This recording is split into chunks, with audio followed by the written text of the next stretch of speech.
Үйлчилж байна. Иргэд сар бүр эрүүл мэндийн даатгалын шимтгэл төлснөөр 7 төрлийн эмнэлгийн тусламж үйлчилгээг авах эрхтэйч тэр бүр даатгалаа санхүүжигдэж эмчилгээ хийх боломж хомс байдаг. Тиймээс даатгалагчийг бүх шатны хувийн эмнэлэгт нарийн мэргэжлийн үзлэг онцлогонд хамруулах боломжийг хуулиар нээж өгөх ёстой гэж хууль санаачлагчид үзлээ. Хувийн болон төрийн байгууллагын албан хаагчид сар бүр цалингийнхаа 4% эрүүл мэндийн даатгал төлдөг.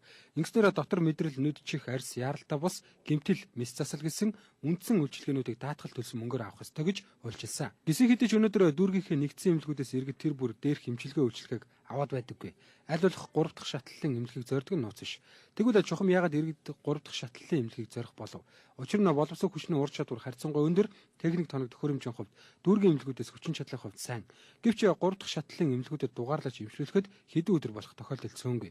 За тэгвэл шинэ хуулиар уг асуудлыг шийдэх арга замыг дараах байдлаар тайлбарлаж байна. Хүчин төгөлдөр мөрдөж байгаа эрүүл мэндийн даатгалын тухай хууль дээр эрүүл мэндийн даатгалаас санхүүжүүлж байгаа энэ эмчилгээ үйлчилгээнийхэн төрлүүд нь их бага байгаа. Нэгдүгээр төрлүүд нь бага байна.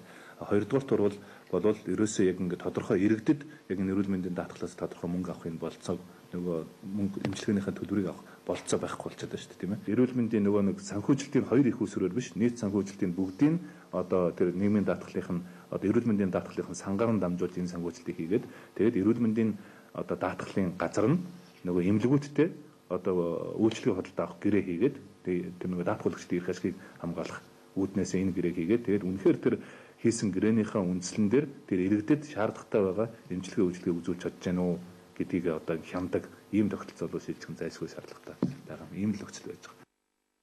Энэ жил эрүүл мэндийн салбарт 570 тэрбум төгрөг төсвөлсөн. Гэтэл эрүүл мэндийн даатгалын сан төлбөрүүлэх мөнгөн дүн харьцангуй бага. Тэгвэл улсын хурлаар хилцүүлэгдэж байгаа эрүүл мэндийн даатгалын тухай хуульд эрүүл мэндийн салбарын төсөв, эрүүл мэндийн даатгалын сан төвлөрөх мөнгө хоёрыг нэгтгэснээр иргэдийн эрүүл мэндийн даатгал төлдөг мөнгийг шууд иргэдэд бүх төрлийн эмнэлгийн тусламж үйлчилгээ авахтан зориулах боломж бүрдэх юм байна. Нэгүгээр хэлбэл иргэд хувийн болон улсын гэж ялгуурлахгүйгээр улсын эмнэлгээс авдаг тусламж үйлчилгээг хувийн эмнэлгүүдээс ямар ч саадгүй хүртэх боломжтой болно гэж хууль санаачлагчид үзэж байна.